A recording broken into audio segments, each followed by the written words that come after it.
Hello, ladies and gentlemen. Welcome to Triple N Media. I am Dr. Nik Nikam from Houston, Texas, and this is Cardiology Seminars.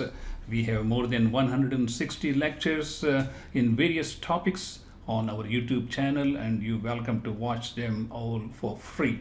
The featured presentation for this lecture is going to be Cardiac Cycle Made Simple. This is one of the basic fundamentals we need to understand to get a better knowledge of what's happening inside the four chambers of the heart as the blood moves from the right side into the lungs, to the left side, and to the rest of the body. This is a cardiac cycle, which is represented by this pressure graph along with the electrocardiogram for timing purposes, and the heart sounds corresponding to the various phases of the cardiac cycle. The cardiac cycle is divided into 7 different phases, and we're going to go through each one of them. Atrial contraction is represented here at the beginning of the cycle. With the atrial contraction, the blood is pumped into the left ventricle and the left ventricular pressure begins to rise. As the left ventricular pressure begins to rise, the mitral and the tricuspid valves close, and now we have a closed system as far as the ventricles are concerned. Because the mitral and the tricuspid valves are closed, the semilunar valves, namely the aortic and the pulmonic valves, are closed, and as the ventricular pressure rises rapidly, the volume inside the left ventricle remains constant. And that is why it is known as the isovolumetric contraction, that is IVC. As soon as the left ventricular intracavitary pressure exceeds the aortic diastolic pressure or the pulmonary artery diastolic pressure, the valves open and we have a rapid ejection phase where there is a sudden rise in the pressure both of the left ventricle and of the aorta, moving the blood forward, and reaches a peak that is followed by a reduced ejection phase. That's where there continues to be some blood flow, but lesser pace compared to the rapid ejection period. As the left ventricular pressure begins to fall, or the right ventricular pressure begins to fall, the semilunar valves close, resulting in this notch, which is known as the dicrotic notch. Then we have the isovolumic relaxation, or IVR, which is an important phase, especially when you are looking at Doppler studies on the echocardiogram. During this phase, both the semilunar valves and the mitral and tricuspid valves are closed, so we have a constant volume while the left ventricular and the right ventricular pressures dramatically drop. And once the left ventricular pressure drops below that of the left atrial pressure, then we have opening of the mitral valve on the left side and the tricuspid valve on the right side, resulting in a rapid filling of the ventricles. This is followed by a slow filling of the ventricles that is followed by another atrial kick, and the cycle repeats.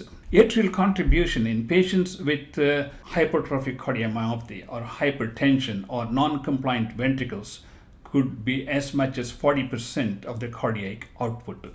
That's why when patients with high elevated end diastolic pressure go into arrhythmias like atrial fibrillation, which cannot produce an adequate atrial kick, they decompensate very quickly. Hence, this cardiac cycle helps us to understand, first of all, what is happening pathophysiologically in patients with especially heart failure and other conditions like hypertrophic cardiomyopathy, and how we can modify our treatment based on the cardiac cycle and based on each and every individual chamber. If a patient is in atrial fibrillation, for example, with a rapid heartbeat, we try to slow the heart rate down so we can increase the diastolic filling period. The systolic phase lasts for about 0.3 seconds, while the diastolic phase lasts for about 0.2 seconds. that is at a heart rate of 72 beats per minute. This is an overview, and based on the electrocardiogram, as we see the electrical activity of the atrium, which is represented by the P, and following that there is approximately 40 seconds delay before we see the mechanical contraction of the heart muscle, and then it's followed by the QRS complex, and that activates the left ventricle, which results in a sudden increase in the pressure inside the left ventricular chambers. Then we have the relaxation of the ventricles, which is represented by the T wave. And as I said, these pressure changes, there are anywhere from 20 to 60 millisecond delay based on the electrocardiographic activity. With the drop in pressure, both the aortic and the pulmonic valves produce the second heart sound. The first heart sound is produced by closure of the mitral and tricuspid valves. And S3 usually happens in the early phase of the left ventricular filling, right after the isovolumic relaxation of the left ventricle.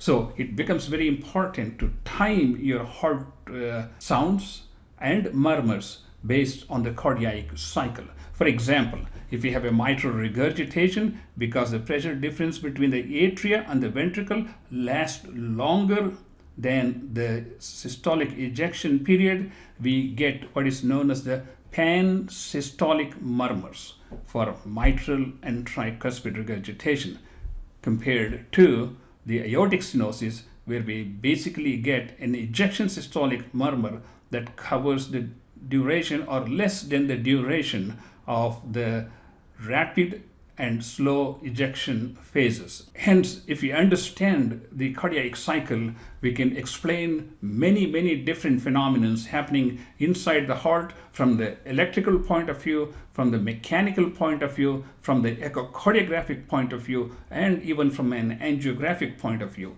So I would say memorize these things or imprint this image in your brain, so that every time you're looking at a patient, you're just not looking at a patient with a t-shirt or something. You're looking at the patient's cardiac cycle, how the cardiac cycle has altered in that particular patient, and how you can optimize cardiac function. Thank you so much for watching this presentation. Thank you so much for watching this presentation.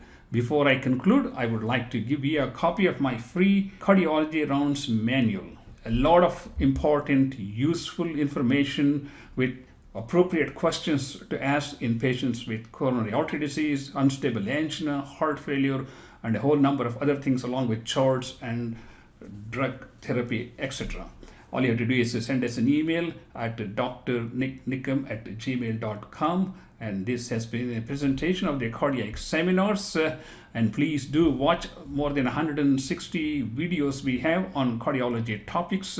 And I will see you next time.